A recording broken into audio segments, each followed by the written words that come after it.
The kitchen clock glowed 2:47 a.m. as I sat alone at the granite counter, divorce papers spread before me like a completed battle plan. The silence felt different now, not empty, but earned. Melissa used to call herself a ghost in her own house, claiming our 13 years of marriage had erased her identity. Now, she literally was one. Our Naperville cul-de-sac had promised the American dream, manicured lawns and neighbors who waved from driveways. I'd commuted to Schaumburg for 12 years, 2 hours daily in traffic to afford this life. Melissa handled PTA meetings and bake sales. We'd been good at it, or so I thought. The erosion started after our second child. Melissa talked about losing herself, feeling invisible. I listened, suggested couples therapy, then supported individual counseling when she said she needed space to find herself. I rearranged client meetings, handled weekend chores, anything to help her heal. Dr. Benjamin Klein entered our lives through Melissa's online research, a trauma specialist who helped people process long-buried identity issues. His business card lived on our refrigerator next to soccer schedules, his name becoming part of our weekly routine. "I have Dr. Klein today," she'd say Thursdays, and I'd adjust accordingly. The first months seemed promising. Melissa returned from sessions with different energy, lighter, almost giddy. Longer showers, more time dressing, vague talk about breakthroughs. When I asked specifics, she explained that Dr. Klein said healing was private, that sharing too soon could interfere with progress. I celebrated what I thought was recovery. My wife was smiling, laughing at jokes, even initiating intimacy occasionally. The strange thing was how manic it felt, like performed happiness rather than genuine feeling. But I wanted to believe in healing, in second chances, in professional help. I wrote checks without question, grateful someone could reach her when I couldn't. Red flags were subtle. New perfume for confidence, texts saying sessions ran long, that Dr. Klein was making real progress. The way she'd hum after therapy days, carrying secret songs. Most telling was how she quoted Klein's insights like revelations, his thoughts on marriage, theories about growth, advice about authenticity. I ignored these signs because I wanted to believe our story. I was the dutiful husband who'd found help for his struggling wife. She was courageously doing healing work. Dr. Klein was the skilled professional guiding her back to wholeness. It was beautiful, and I clung to it even as evidence mounted that something else was happening. The final irony hit me with those divorce papers. I'd paid for every session that destroyed our marriage. I'd rearranged my life to facilitate my own betrayal. I'd celebrated my wife's transformation without realizing she was transforming into someone else's lover, using therapeutic language to justify the unjustifiable, all funded with money I earned during those long commutes that kept me conveniently away from the truth unfolding in Dr. Klein's office. The discovery came on a Tuesday evening wrapped in mundane family chaos. 10-year-old Jake needed the iPad for his Illinois history project about Native American settlements. Melissa was making chicken parmesan, filling the house with herbs and melted cheese. 8-year-old Emma practiced piano, her halting Für Elise, providing soundtrack to what should have been ordinary family life. I was helping Jake research when the iPad synced to Melissa's iCloud, something that happened occasionally when devices crossed signals. New photos appeared, and I assumed it was another technical glitch. Our tablets often shared images unexpectedly. Then I saw it. Time-stamped from Thursday afternoon. The same Thursday, Melissa texted about Dr. Klein's session running long, when I'd handled school pickup and started dinner because she was working through a breakthrough. In the photo, Melissa stood in a downtown Aurora hotel mirror, wearing black lingerie I'd never seen. Behind her, shirtless and intimate, stood Dr. Benjamin Klein. The feeling was immediate and physical, like swallowing broken glass while drowning. My hands went numb. Normal family sounds continued around me, but I felt separated from it all, viewing our life through thick glass. I memorized every detail: the hotel's burgundy wallpaper, champagne on the nightstand, Melissa's possessive hand on Klein's shoulder, wedding ring visible. Her expression wasn't tentative rediscovery, it was confident betrayal. My mind calculated immediately. How many Thursday sessions? At least 20 over 5 months. How much per session? $160. How many rearranged client meetings for school pickup? How many conversations about her progress filled with elaborate lies about processing trauma and rebuilding authentic self? The devastating part wasn't sexual betrayal. It was realizing every conversation about healing had been performance. When she'd described Dr. Klein's insights helping her understand her authentic self, she'd been describing adultery in therapeutic language. When she'd explained healing required safe spaces and professional boundaries, she'd been establishing affair rules under mental health treatment guise. I sat there while my son researched beside me and my wife cooked in the next room. The juxtaposition was surreal, life's most normal moment occurring with its complete destruction. Jake asked about settlements, and I heard myself respond normally, helping him navigate websites. Functioning while everything collapsed felt like an out-of-body experience. I was performing father and husband while my identity dissolved. I quietly closed the iPad and finished homework help. At dinner, I complimented Melissa's cooking while she described her productive session with Dr. Klein, nodding supportively while knowing exactly what productivity meant. Internally, something fundamental shifted. The hopeful husband was gone, replaced by someone who understood hope was a luxury I couldn't afford. Tucking my children into bed that night, I made the decision that would define everything. I wouldn't confront Melissa until I had everything needed to win. The transformation from betrayed husband to methodical investigator happened overnight. By Wednesday morning, I was researching private investigators during lunch breaks, using incognito browsers with the precision of someone who'd learned trust was liability. A former colleague had mentioned Russ Karpinski, an ex-cop who specialized in delicate situations requiring documentation. I met Russ at a Schaumburg Denny's Saturday morning.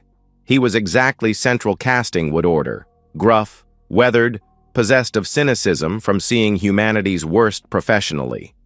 When I explained the situation, showing the iPad photo I'd transferred to secure email, he didn't blink. "Therapist banging his patient," he said, stirring sugar into coffee strong enough to dissolve metal. "Classic boundary violation. Your wife's not the first to confuse healing with screwing. Klein's definitely not the first shrink taking advantage. What do you want accomplished?" I wanted everything. Documentation of the affair, evidence of Klein's ethical violations, timeline proving pattern and intent, financial records showing how I'd unknowingly funded their relationship. Most importantly, proof that would protect my children from a mother who'd prioritize adultery over parental responsibility. Russ explained the process with clinical detachment. Surveillance would establish routine and provide photographs. Financial investigation would trace hotel payments. Digital forensics might recover deleted communications if I gained device access. His retainer fee made me wince, but compared to what I'd spent on Klein's sessions, it felt like investing in justice. Simultaneously, I consulted Margaret Holloway, a Wheaton divorce attorney whose reputation for infidelity cases was legendary and expensive. Her glass and steel office was designed to intimidate, and Margaret was exactly who you'd want during warfare disguised as legal proceedings. "Illinois is no-fault divorce," she explained, "but adultery factors into custody and asset distribution, especially with evidence of poor judgment affecting parental duties. What you've shown suggests marital misconduct and potential psychological manipulation. We need to document everything, not just the affair, but how it impacted her mothering." Margaret outlined strategic timeline. Continue gathering evidence while maintaining normalcy. Document every instance Melissa chose therapy over family obligations. Photograph household conditions. Keep detailed parental neglect records. Protect assets by opening separate accounts, establishing my role as stable, financially responsible parent. The next 3 months became compartmentalization masterclass. At home, I remained supportive husband, praising Melissa's progress, while internally cataloging lies. I took additional household responsibilities, which she accepted, claiming therapy was emotionally exhausting. I documented these conversations, noting how she used psychological terminology, justifying increased selfishness. Russ's surveillance revealed predictable, enraging patterns. Thursday afternoons weren't the only meetings. Melissa and Klein met Tuesday mornings when kids were in school, occasionally Saturdays during her errands. Aurora Hotel was primary, but they'd used Klein's office after hours and once dined in Naperville, 2 miles from home.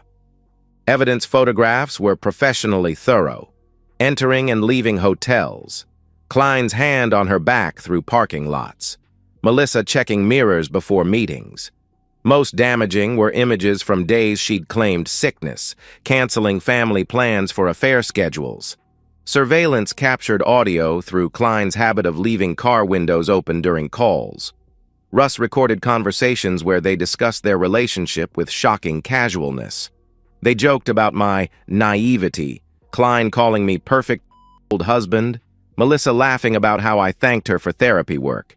They discussed future plans, Klein suggesting they could continue indefinitely maintaining professional appearances. Most damaging evidence came from building security footage Russ obtained through hotel management contacts. Videos showed their routine explicitly: staff familiarity, comfortable navigation, intimate elevator interactions. These weren't random encounters, but calculated, ongoing adultery conducted with sustainable betrayal efficiency. By February, I had 3 months documentation: hotel receipts from Klein's credit records, hotel staff testimony. Margaret drafted divorce papers reading like indictments, detailing adultery, emotional abandonment, financial deception, and prioritizing extramarital relationships over parental duties.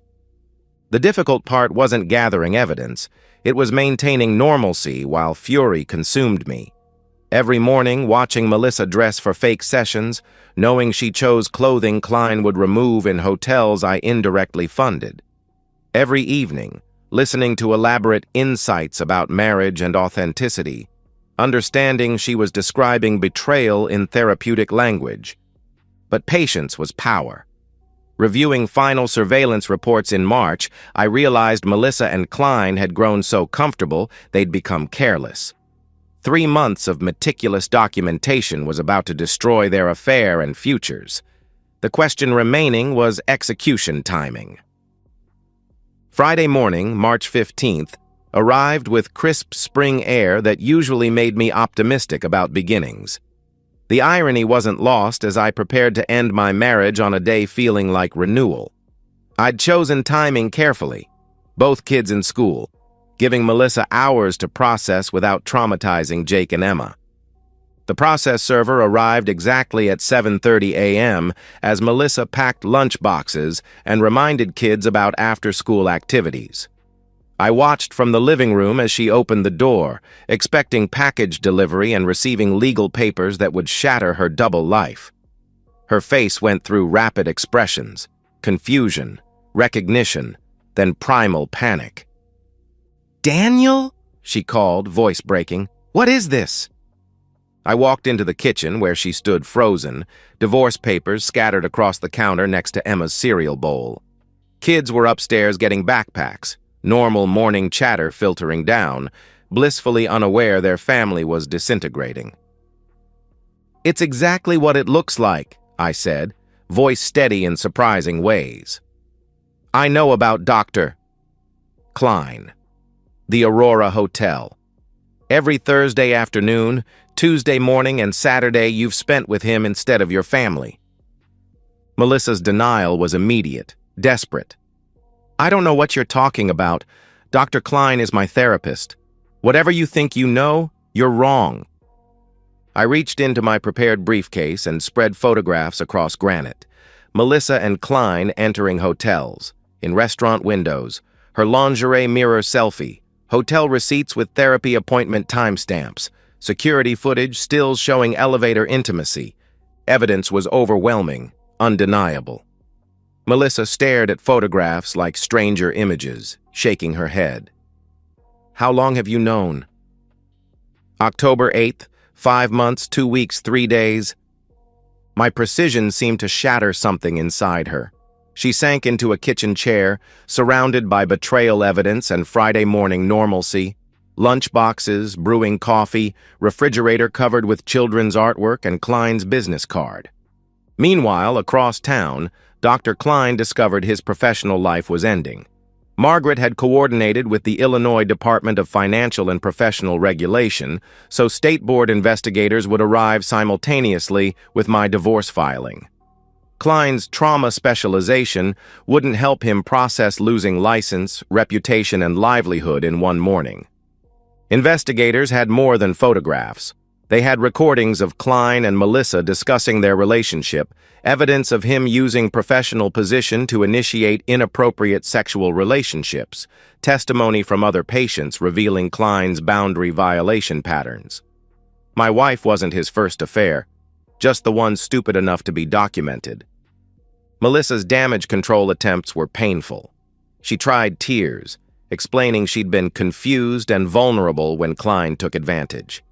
She tried anger, accusing me of privacy violation and calculated cruelty.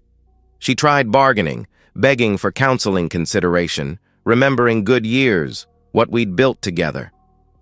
Think of the children, she pleaded. Think what this will do to Jake and Emma. They need both parents, their family intact. I did think of the children, I replied, spreading another documentation folder. Which is why I have detailed records of every school event you missed for therapy appointments, every parent conference skipped, every evening you were distracted because you were texting Klein, every weekend you chose emotional needs over their actual needs. Custody documentation was devastating. Margaret had compiled evidence showing Melissa's affair coinciding with decreased parental involvement, poor decision-making regarding children's welfare, and deception patterns creating unstable home environment. The court wouldn't just see adultery, they'd see emotional abandonment disguised as self-improvement. By noon, Melissa's parents arrived from Wisconsin, initially prepared to support their daughter through malicious divorce. Instead, they confronted evidence their accomplished daughter had destroyed her family for therapist affair.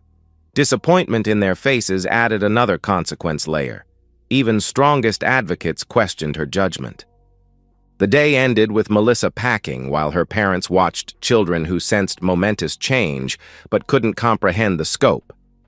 As she loaded suitcases, Klein dealt with his own destruction. License suspended, practice closed, marriage ending as his wife processed serial infidelity evidence. I sat helping Jake and Emma with homework, processing that our family as they'd known it was over. Unlike 5 months ago discovering their affair in this kitchen, the silence didn't feel empty. It felt like honest beginning. Painful, but fundamentally honest. Judge Patricia Hendricks had seen every marital dissolution variation in 15 bench years, but she reviewed our case with particular attention reserved for situations involving children and professional misconduct. The custody hearing occurred on gray April morning in DuPage County Family Court, Melissa sitting beside expensive but limited legal representation. Her attorney, Rebecca Torres, tried framing the affair as temporary lapse during personal crisis, emphasizing Melissa's previously unblemished motherhood record and willingness to repair damage caused. My client acknowledges mistakes, Torres argued. She recognizes personal struggles led to poor judgment and deeply regrets family impact. However, 5 months of poor decisions shouldn't negate 13 years of dedicated motherhood. The children need both parents. Margaret's response was surgical. Your Honor, this isn't momentary lapse. Evidence shows calculated, ongoing deception prioritizing adultery over parental responsibility. Mrs. Green didn't just have an affair. She systematically chose her relationship with Dr. Klein over children's needs, using therapy as cover while neglecting maternal duties. Evidence presentation was devastating. Margaret showed how Melissa's therapy schedule consistently conflicted with parental obligations. School conferences missed for hotel meetings. Soccer games skipped because Klein was available. Evening family time sacrificed because Melissa was too emotionally exhausted from her affair. Hotel surveillance footage was particularly damaging. Judge Hendricks watched Melissa and Klein's comfortable routine, staff familiarity, casual public intimacy, moving through hotels like regular business. These weren't desperate emotional encounters, but planned, systematic meetings requiring detailed coordination. My testimony was measured, factual. I detailed specific instances where Melissa chose therapy over parental duties, missing Emma's school play for Klein's Tuesday cancellation, skipping Jake's parent conference for breakthrough discussion, leaving anniversary dinner early to process with her therapist at Aurora Hotel. Mrs. Green used therapeutic language manipulating family dynamics while conducting extramarital relationship, I explained. When I questioned increased sessions, she said healing required commitment, and my concerns showed I wasn't supporting recovery. I was made guilty for wanting wife time because that supposedly conflicted with mental health treatment. Child Services reports supported my position entirely. Jake and Emma adjusted well to separation, showing no distress from their mother's absence. The caseworker noted improved routine stability since I'd become primary parent. Children expressed clear preferences for remaining in established home environment. Melissa's cross-examination was painful but necessary. Torres tried establishing the affair as depression-caused aberration, but evidence showed too much planning for temporary insanity defense. Asked about missing Jake's championship game for therapy, Melissa couldn't provide coherent answers without admitting she'd prioritized Klein over her son's important moment. Most damaging came when Judge Hendricks asked directly about decision-making. Mrs. Green, help me understand how missing your daughter's school play constituted therapeutic necessity. Melissa's answer was self-destruction masterclass. Dr. Klein felt my healing required consistent, undisrupted sessions. He said canceling appointments for school events would interfere with identity progress. Judge Hendricks's expression didn't change, but implications were clear. Melissa had let her therapist lover convince her that children's needs were healing obstacles. She'd used professional authority, justifying personal selfishness while using family money funding, the relationship destroying her family. Dr. Klein's professional destruction provided additional context. His license was permanently revoked after ethics investigation revealed sexual relationship patterns with female patients spanning years. 3 other women came forward with similar therapy-to-affair stories, emotional manipulation disguised as treatment. Klein wasn't just adulterous. He was a predator systematically exploiting vulnerable women. Judge Hendricks's ruling was comprehensive. I received full custody. Melissa granted supervised visitation twice monthly at Family Services Center. The marital home remained mine with primary asset custody. Melissa's savings portion would be consumed by legal fees and life rebuilding costs. Evidence shows clear pattern of Mrs. Green prioritizing extramarital relationship over children's welfare, Judge Hendricks stated. While parents are human and capable of mistakes, the systematic deception and willingness to sacrifice parental duties for personal desires demonstrates concerning judgment affecting custodial fitness. Aftermath was swift. Melissa moved back into childhood bedroom in Wisconsin, 38-year-old explaining to neighbors why she'd lost children and home. Klein faced malpractice suits and relocated where reputation hadn't caught up. His marriage ended when his wife discovered serial infidelity scope. Financial destruction was equally complete. Legal fees consumed most of Melissa's asset share, leaving her dependent on parents who daily reminded her of poor choices. Aurora Hotel provided detailed billing records showing hundreds of Klein credit charges, demonstrating calculated affair nature. Every romantic dinner, champagne toast, luxury amenity was documented as evidence of priorities excluding children. Standing in my kitchen after final court date, I felt complex satisfaction of precision-served justice. House silence was different. Not hollow abandonment, quiet, but peaceful honesty, stillness. I'd lost my marriage but saved my children from a mother who'd proven capable of sacrificing their welfare for desires. 6 months after custody hearing, I stood on Jake's Saturday soccer game sideline, holding Emma's hand while she cheered with 8-year-old enthusiasm. October air was crisp. Sunshine felt like blessing on our family's new version. I was no longer the father rushing from work to make games. I was primary parent whose schedule revolved around children's needs. Single parenthood required different energy, more patience, better organization, ability to be both parents when situations demanded. But there was deep satisfaction in routine predictability, interaction honesty, and knowing every decision put Jake and Emma first. I'd begun dating tentatively, coffee meetings during school hours, careful conversations with women understanding my kids were priority. Betrayal experience taught me to value transparency above all. I asked direct questions about expectations, past relationships, future goals with frankness. Some found refreshing, others intimidating. Either reaction told me what I needed. Melissa's supervised visits occurred twice monthly at DuPage County Family Services, sterile meetings under social worker documentation. Children approached sessions with polite distance usually reserved for distant relatives, dutiful but not enthusiastic. They'd learned to see their mother as someone visiting rather than living in their lives. Melissa's relationship rebuilding attempts were awkward affairs, with forced enthusiasm and desperate questions about school, friends, activities she no longer understood context for. She'd bring elaborate gifts sitting unopened for weeks, plan activities kids had outgrown, make promises about future involvement everyone knew she couldn't keep from parents' Wisconsin house. Most telling moment came during September visit when Emma skinned her knee on playground equipment. Melissa's first instinct was looking for adults to handle situation, while Emma looked directly at me with child confidence, knowing exactly who would fix things. Social worker noted the interaction, another data point in ongoing parental relationship assessment. Dr. Klein's destruction was complete and public.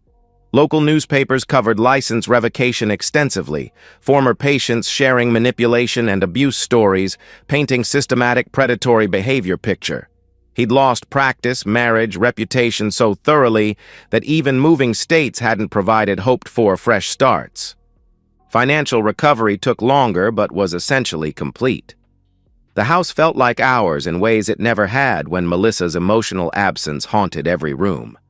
Jake and Emma redecorated bedrooms, chose new traditions, established weekend routines reflecting actual interests rather than their mother's need to appear engaged.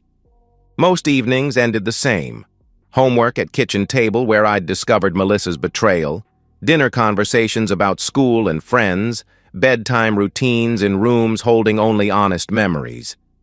I'd learned braiding Emma's hair, navigating Jake's complex math, handling 1,000 small crises requiring parental attention. House itself transformed from secret festering place to Truth Foundation 1. Family photos showed only 3 of us, honest documentation of family we'd become rather than maintained illusions. Refrigerator held school schedules, pizza menus, emergency contacts, practical life documentation built on reality rather than deception. Standing in my bedroom each night, I'd close doors on space once holding marriage artifacts built on lies. Wedding photos including woman performing love while planning betrayal, anniversary gifts bought while she established double life, decorative items creating happiness illusions where honesty was absent. Now, tucking Jake and Emma into beds and home unquestionably theirs, I understood that while I couldn't save marriage, I'd successfully protected life's most important parts. Children who fell asleep knowing their father would be there mornings, ready for whatever next day brought. House sheltering honesty instead of harboring deception. Future built on truth rather than beautiful lies collapsing under reality's weight. And so, we've reached the end of today's story. Was it what you expected, or did it take a twist you didn't see coming? I'm curious to hear your thoughts. Share them in the comments below, and let's get a conversation going. If this story kept you hooked, make sure to hit that like button. And if you're new here or just haven't subscribed yet, now's the perfect time to join our community. I bring you fresh, captivating stories every day, so click that subscribe button and turn on notifications so you never miss out. Thanks for watching, and I'll see you in the next one.